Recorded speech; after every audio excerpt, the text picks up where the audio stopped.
Dari surat Al-Baqarah, ya semua surat-surat yang diturunkan di Madaniyah yang panjang-panjang itu semua cerita Bani Israel. Termasuk Quran surat Al-Isra, ya surat yang ke-17.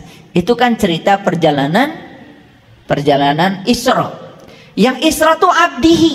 Dan siapa abdi? Siapa saja yang mau mengabdikan dirinya kepada Tuhan, itu abdihi. Jadi abdihi itu bukan satu orang, banyak. Tergantung kita mau nggak memperjalankan diri kita kepada Tuhan. Makanya perjalanan setiap manusia itu minal masjidil haram ilal masjidil aqsa. Masjidil haram itu tempat asal kita, yaitu rahim ibu kita, itu hakikatnya. Masjidil aqsa, aqsa itu bahasa Arab, artinya jauh. Masjid itu artinya tempat. Masjidil aqsa artinya tempat yang jauh, sejauh kalian mencari. Di mana kalian bertemu jati diri, itulah Masjidil Aqsamu secara hakikat. Makanya perjalanan kita semua sama. Minal Masjidil Haram ilal Masjidil Aqsa. Makanya orang tua kita menggambarkan perjalanan itu dari Mas Kumambang sampai Pucung. Mas Kumambang itu masa mengambang di rahim ibu. Itulah hakikatnya Masjidil Haram. Makanya setelah mengambang 9 bulan 10 hari, maka kita datang ke dunia ini karena kita diutus oleh semesta ke dunia ini untuk menjadi khalifah. Khalifah itu bukan pemimpin, khalifah itu penjaga. Jadi kita ini sekarang ditugaskan oleh Allah datang ke dunia untuk menjadi penjaga dunia. Karena dunia ini bukan warisan buatmu, tapi dunia ini adalah titipan dari Allah buat anak cucumu. Salah memanai itu kacau jadinya. Makanya banyak orang yang mengeksploitasi semua kekayaan dunia ini hanya untuk kepentingan pribadi, melupakan generasi yang akan datang. Pada khalifah bukan pemimpin, khalifah itu artinya penjaga. Kita dititipi semesta ini untuk kita jaga, karena semesta bukan warisan buat kita, tetapi ini titipan buat anak cucu kita. Makanya orang-orang yang cerdas memikirkan, nanti anak cucu kita lahir 100 tahun, 1000 tahun yang akan datang, bagaimana bumi ini supaya tetap terjaga. Makanya sekarang semua orang mulai beralih bagaimana cara makan yang benar, supaya makan tidak menimbulkan gas. Sehingga apa? Ya, gas amonia di bumi ini jangan sampai bertambah terus, karena itu akan menimbulkan efek rumah kaca. Sehingga sinar matahari datang ke bumi tidak bisa lepas ke angkasa, terpantul-pantul karena terhalang oleh efek rumah kaca. Maka suhu bumi menjadi naik. Itu yang disebut dengan pemanasan global. Kalau suhu bumi naik, maka es di kutub utara itu mencair. Kalau es mencair, maka permukaan laut akan naik. Daratan semakin hari semakin berkurang. Orang yang menjadi khalifah beneran, dia jaga bumi ini supaya anak cucu kita nanti kebagian daratan. Karena daratan terus berkurang. 75% bumi kita itu lautan, 25% daratan, dan sekarang daratan terus berkurang. Kenapa? Ulahnya manusia. Inilah pentingnya mengerti sains. Gaul sedikit, mengerti ya bagaimana cara kita. Itu yang disebut dengan orang soleh itu yang menjaga kelestarian semesta. Bukan orang yang sembrono. Makanya judul kita kajian kita hari ini adalah biarkanlah Allah menggunakan kita untuk tujuannya. Makanya kalau orang tua kita lebih lengkap lagi. Dari Mas Kumambang sampai Pucung itu perjalanannya step by step dijelaskan. Masa mengambang di rahim, kemudian turun ke bumi lewat mijil rahim seorang ibu. Dilanjutkan dengan sinom, masa lucu. Lanjut dengan kinanti, masa mencari jati diri. Lanjut asmarandana, lanjut gambuh, masa untuk saling menerima perbedaan. Kita menyatu dengan orang yang berbeda, yang disebut dengan rumah tangga. Makanya rumah tangga adalah latihan menerima dan menghargai perbedaan. Lanjut setelah itu apa? Dandang gula. Lanjut setelah itu apa? Setelah dandang gula, durma. Durma itu berbagi. Baru jadi manusia berguna. Kalau dia bisa menemukan berkah dalam kehidupannya. Dan berkah yang dia terima, dia bagikan kepada banyak orang. Makanya orang yang sudah menemukan berkah Allah dalam dirinya, dia sudah menemukan tujuan hidup. Dan orang yang sudah bisa membagikan berkah pada orang lain, berarti dia sudah menemukan arti hidup. Baru disebut orang yang berguna. Itu dandang gula. Setelah dandangnya penuh dengan gula, berikutnya durma. Setelah durma, pangkur. Karena sudah dibagikan semuanya, lepas segala kemelekatan, pangkur. Mulai mengasingkan diri untuk siap pulang ke tempat asal. Maka saatnya tibalah namanya magatru. Magatru itu pegatruh, di mana ruh dengan tubuh berpisah lagi. Setelah magatru, puncaknya adalah pucung. Pucung itu pocong. Akhirnya tubuh kita yang berasal dari tanah kembali ke tanah, dan sang jiwa setelah selesai menugaskan tugas sebagai kepanjangan tangan Allah, memenuhi ayat innalillahi wa inna ilaihi rajiun, kembali kepada Allah. Harusnya seperti itu fase kehidupan kita. Minal masjidil haram illal masjidil aqsa. Itu hakikatnya. Karena nggak mungkin kita pergi ke Mekah, ke Masjidil Haram, setelah itu kemudian jalan-jalan sampai di Masjidil Aqsa, mau apa? Tangkap hakikatnya dan terapkan dalam kehidupan kita saat ini. Karena Quran itu pragmatis, Quran itu konseptual dan kontekstual, terbukti dan nyata, bisa dibuktikan kalau kita punya guru yang bisa membuktikan itu. Itulah pentingnya kita belajar pada yang tahu. Jangan belajar pada orang yang tidak tahu, tetapi dia tidak tahu bahwa dia tidak tahu. Itulah orang yang kemana-mana menyebarkan kebohongan tetapi berbaju kebenaran. Kayak yang benar tetapi sebetulnya bohong. Karena tidak bisa membuktikan. Karena orang tidak bisa membuktikan, kan namanya bohong. Betul nggak? Dia mengaku orang kaya, tidak bisa membuktikan kalau dia kaya, kan bohong. Bohong itu artinya tidak bisa membuktikan. Kalau cuma ngomong saja, gampang. Allah bersamaku, lebih dekat kepadaku daripada urat di leherku. Cek, apakah itu sebatas pengetahuan atau pengalaman? Kalau itu sebatas pengetahuan, masih bohong. Tapi kalau itu sudah menjadi pengalaman diri dan kita merasa manunggal, menyatu, tauhid bersama dia, baru itu menjadi kenyataan. Baru nggak bohong lagi kalau sudah jadi bukti. Paham sampai di sini? Lanjut dulu. Jadi Israel tadi urutan keempat, Belanda urutan kelima. Saya juga udah pernah ke negara-negara ini. Bahkan di Belanda itu ya, penjara itu nggak laku.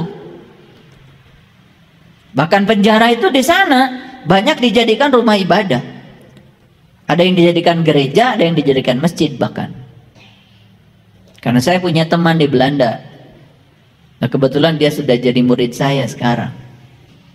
Dia pernah masuk Islam, karena agama yang sebelumnya adalah Protestan.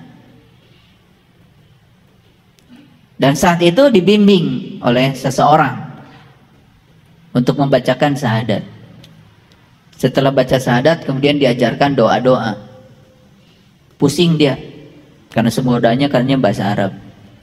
Dia balik lagi ke Eropa dan meninggalkan agama yang barunya itu. Balik lagi ke agama lamanya. Alhamdulillah ketemu saya. Kemudian saya jelaskan, agama itu jalan. Apapun jalanmu nggak masalah. Yang penting kamu tekun di jalan. Silahkan tentukan mau pilih jalan mana. Dan dia mengatakan, tolong diajarkan. Kira-kira saya bagusnya jalan yang mana? Saya bilang, agama yang terbaik adalah agama yang mengantarkan pemeluknya menjadi lebih baik. Itu aja yang paling penting. Tapi dia memilih jalan Islam. Kalau gitu, yuk saya tunjukkan. Begitu saya ajarkan. Saat itu dia bergetar dan menangis. Kenapa dulu ya, waktu saya baca syahadat yang pertama, saya kok tidak menangis, tidak ada getarannya, tidak ada rasanya. Ya iya, kamu kan cuma membaca saja. Bersaksi tetapi tidak menyaksikan. Oleh saya dibalik, menyaksikan dulu baru kamu bersaksi. Karena Nabi Muhammad juga membimbing orang-orang saat itu memasuki Islam begitu dulu. Diajak untuk menyaksikan baru bersaksi. Kalau menyaksikan kan alatnya mata. Kalau bersaksi alatnya mulut kan. Mulut ini hanya bisa berbicara kalau ada info dari mata. Tapi tentu saja urusan spiritual tidak ada kaitan dengan mata ini. Maka di Quran dikatakan fa innaha la ta'mal absyar walakin ta'mal qulubul lati fis syudur. Gunakan mata kesadaran. Itulah yang disebut dengan mata kolbu. Itu yang namanya mata jiwa. Laqad ja'akum basyairum mir rabbikum. Telah datang bagi kalian semua al-basyair, penglihatan kolbu. Untuk kalian semua sudah diberi penglihatan itu.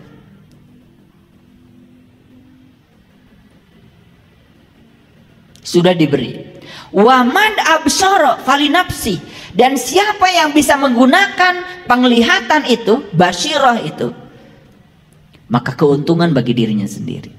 Waman amiya fa'alaiha. Dan siapa yang tidak bisa menggunakan penglihatan itu, maka kerugian bagi dirinya sendiri. Ini info dari Al-Quran bahwa sebetulnya semua manusia sudah dikasih basyirah, penglihatan kolbu. Siapa yang bisa menggunakannya, keuntungan bagi dirinya. Dan siapa yang tidak bisa menggunakan, kerugian juga bagi dirinya. Inilah pilihan. Silakan, itu Quran kok, jelas sekali. Bahkan di Quran dikatakan urusan spiritual tidak ada kaitannya dengan mata ini.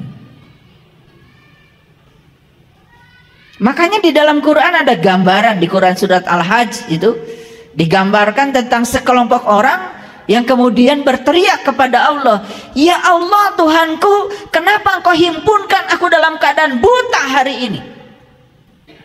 Apa jawaban Allah? Fa innaha la ta'mal absyar walakin ta'mal qulubul lati fis syudur. Yang buta bukanlah matamu yang itu, tapi yang buta adalah mata kesadaran. Jadi karena dulu dia buta mata kesadarannya, maka pada waktunya dia dikumpulkan dalam keadaan buta bersama orang-orang buta. Baru dia berteriak kepada Tuhan, Tuhan kenapa aku kumpulkan semua dalam keadaan buta? Padahal dulu aku orang-orang yang melihat. Jawaban Allah cuma begitu. Memang saat itu kamu melihat, tapi kamu hanya melihat dengan mata lahirmu. Padahal aku sudah kasih basyirah kepadamu dan kamu tidak menggunakannya. Maka di dalam Quran surat Al-Fatir kemudian Allah mengatakan, aku sudah memanjangkan umurmu dalam masa yang cukup. Kemana saja selama aku beri kesempatan hidup. Kemana saja. Bagaimana umurmu kamu gunakan. Itu sebetulnya yang diceritakan Allah dalam Al-Quran. Baik, saya lanjutkan dulu. Jadi Belanda nomor 5 ya. Swedia nomor 6. Norwegia nomor 7. Jadi Islandia, Norwegia itu dua-duanya masuk di 10 negara bahagia, itu satu rumpun. Swiss nomor 8, Luxembourg nomor 9, dan Selandia Baru nomor 10. Nah, ada dua ya. Ada negara yang paling bahagia, ada negara paling islami.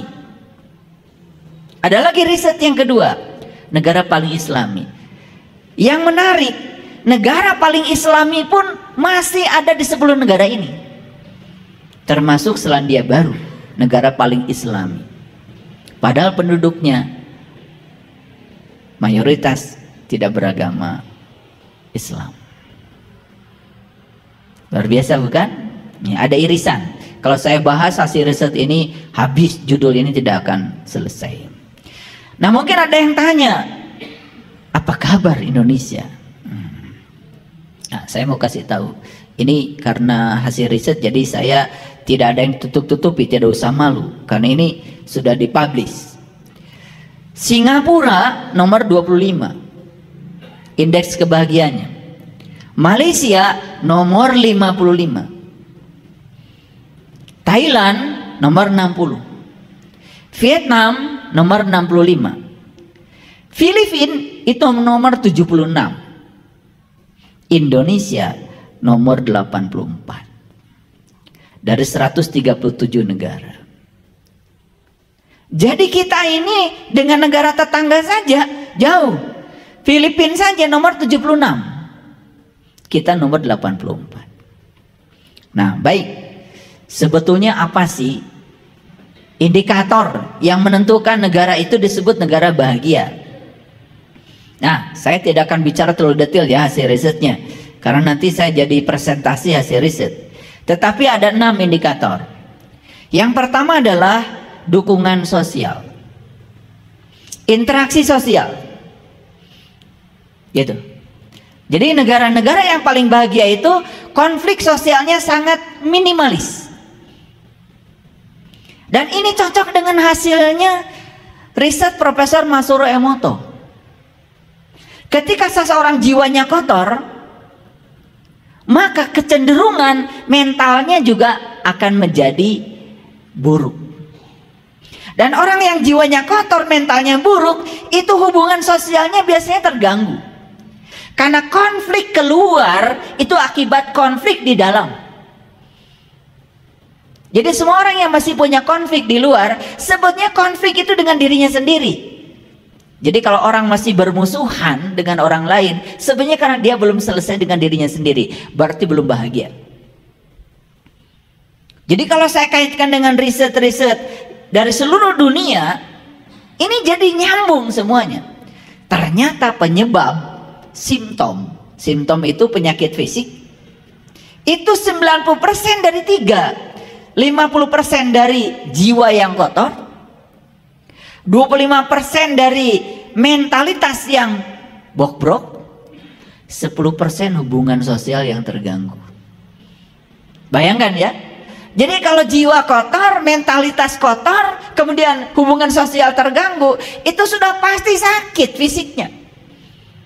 Jadi tidak usah cari-cari alasan kenapa Anda sakit. Periksa aja yang 3. Itu pasti cocok. Karena ini hasil riset.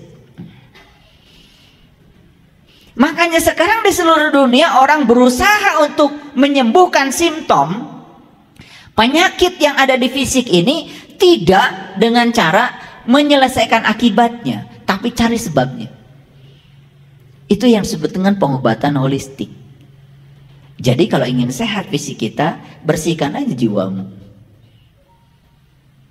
Gitu. Jadi kalau ingin sehat tubuh fisik kita, bersihkan jiwamu. Jiwa yang bersih akan berpengaruh pada mental yang bersih, pikiran yang bersih.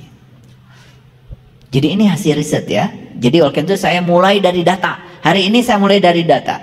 Dan saya bicara data berdasarkan riset. Jadi pertama itu dukungan sosial. Itu indikator yang pertama. Interaksi sosial mereka bagus. Saling menghormati, saling menghargai. Terutama menghormati dan menghargai perbedaan. Yang kedua itu adalah penghasilan. Jadi kalau bicara penghasilan berarti berbicara tentang pendapatan per kapita. Yang ketiga kesehatan. Kalau bicara kesehatan pasti berbicara tentang harapan hidup kan? Harapan hidup. Jadi harapan hidupnya lebih panjang. Makanya harus sehat ya. Belajar spiritual sakit-sakitan. Katanya belajar agamanya udah tingkat tinggi, tetapi darah tinggi juga, kolesterol tinggi, tingkat tinggi, gula darah tinggi, lemak darah tinggi. Ini ada apa? Itu artinya proses pengendalian ini aja, nih, gak berhasil. Karena sebetulnya yang membentuk tubuhmu itu ya mulutmu. Kalau ini gak berhenti nyapek, ya udah bentuk tubuh gak karu-karuan. Perut jadi gak karuan, Betul nggak? Iya. Makanya saya tidak mau ada murid-murid saya nggak langsing ya.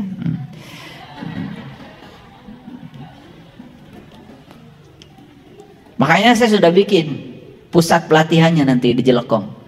Jadi saya suruh nanjak aja nanti nanya.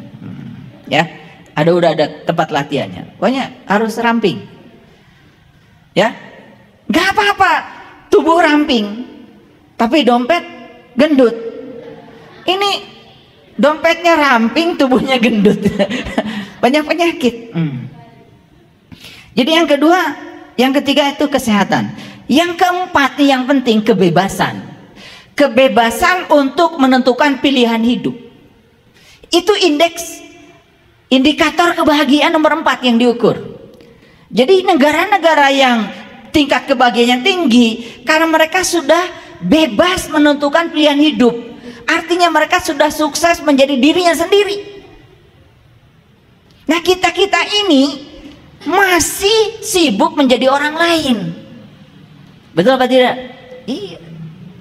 Jadi kalau istilah orang bijak itu kita masih dalam kawanan domba, belum jadi singa. Makanya 1 jam saja kamu jadi singa, lebih mulia, lebih bagus daripada puluhan tahun kamu jadi kawanan domba. Domba itu abring-abringan.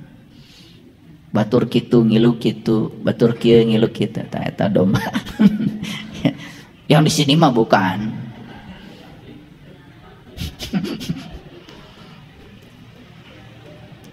Yang kelima itu kemurahan hati, kedermawanan, itu yang diukur.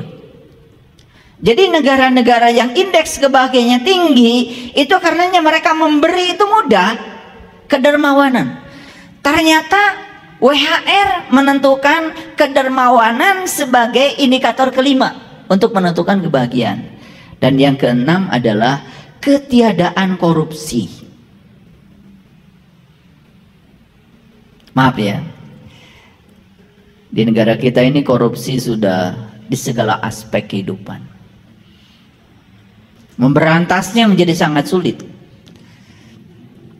Bahkan yang berteriak untuk memberantas korupsi, malah dia juga korupsi. Ini masalah besar. Karena kita itu semua berpusat keluar, tidak berpusat ke dalam. Nyalakan orang itu begitu mudah, tetapi menyalahkan diri sendiri ini. Nah, ini yang akan kita bahas hari ini.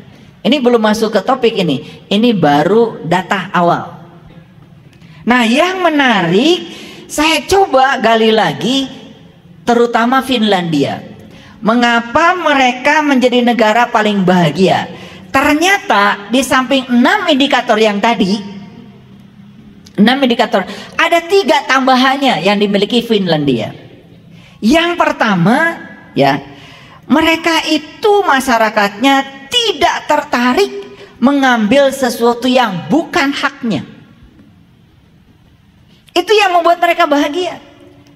Kan semua orang yang suka ngambil hak orang lain tidurnya nggak nyenyak. Jangan dikira bahwa koruptor itu tidur nyenyak. Hese sare. Sieun kapanggih. Tapi orang Finlandia ini tambahannya ada 3 nih dibanding negara yang lain. Jadi saya coba searching lebih dalam lagi hasil risetnya. Ternyata ada 3 yang membuat mereka unggul. 1, mereka tidak tertarik mengambil yang bukan haknya. Yang kedua yang membuat mereka bahagia adalah tidak pernah tertarik untuk membandingkan dirinya dengan orang lain. Jadi ini tanda sudah berhasil menjadi dirinya sendiri. Nah, ini nanti akan kita bahas ya. Kalian tuh kan gampang sekali berubah pikirannya dengan apa kata orang tentang dirimu. Bahkan yang luar biasa, orang tua intervensi 3 besar pada anaknya. 1, intervensi pendidikan. Yang kedua, intervensi pekerjaan. Yang ketiga, intervensi jodoh. Ini yang masih di Indonesia yang paling besar. Orang tua intervensi pada masa depan anaknya di 3 besar itu. Maka jangan heran kalau banyak orang yang berpenyakit. Jadi saya menemukan di kelas klinik holistik itu banyak sekali orang-orang yang depresi, kemudian sudah cancer, macam-macam cancer di seluruh anggota tubuhnya. Ternyata faktor pertama yang paling berbahaya adalah dia melakukan sesuatu yang dia tidak suka. Jadi mungkin saja anak ini tidak mau jadi dokter, tapi orang tuanya ingin anak jadi dokter. Mungkin saja anak ini tidak mau jadi orang tuanya, tapi karena orang tuanya jadi X, maka anaknya harus seperti orang tuanya, jadi X. Dan di Indonesia, orang tua ikut campur urusan anak dianggapnya cinta kasih. Jadi anak tidak dihargai sebagai tamu agung yang datang ke semesta untuk menjadi dirinya sendiri. Anak tidak diberi kebebasan. Bahkan dari kecil saat anak tidak sadar, dikasih harus mengaku keyakinannya apa. Betul? Beda di negara-negara yang sudah beradab. Setelah dewasa baru ditawari, kamu mau ngambil jalan apa? Silakan, itu pilihanmu. Diberi kebebasan untuk menentukan itu. Kita intervensi, dan di Indonesia intervensi itu menurut para sosiolog itu ada 3. 1 intervensi dalam pendidikan, 2 intervensi dalam urusan pekerjaan, dan yang ketiga intervensi dalam urusan jodoh. Bayangkan kalau jodoh saja sudah diintervensi, bagaimana mereka bisa menyelesaikan karmanya? Nah, kalau saya bicara ini lebar lagi, karena itu bukan topik kita. Jadi saya batasi ya. Tetapi ini data-datanya perlu diketahui. Yang ketiga yang menyebabkan Finlandia menjadi negara paling bahagia, mereka ini tidak mengabaikan alam. Dan mereka sangat dekat dengan alam. Makanya di komunitas kami ini ya, setiap periode tertentu pasti ada acara ke alam. Makanya tempo hari saya mengajak ya para sahabat semuanya ke Candi ke Candi Ijo, ke Candi Boko, saya mengajak ke Gunung Merapi. Dan kemudian di situ kita melakukan meditasi ya. Hanya meditasi pohon saja. Pada menangis semua tersungkur. Kenapa? Melihat pohon dengan kesadaran berbeda dengan melihat pohon tanpa kesadaran. Ternyata di pohon itu ada energi halus yang lembut, yang hidup, yang menghidupi pohon dengan kesadaran.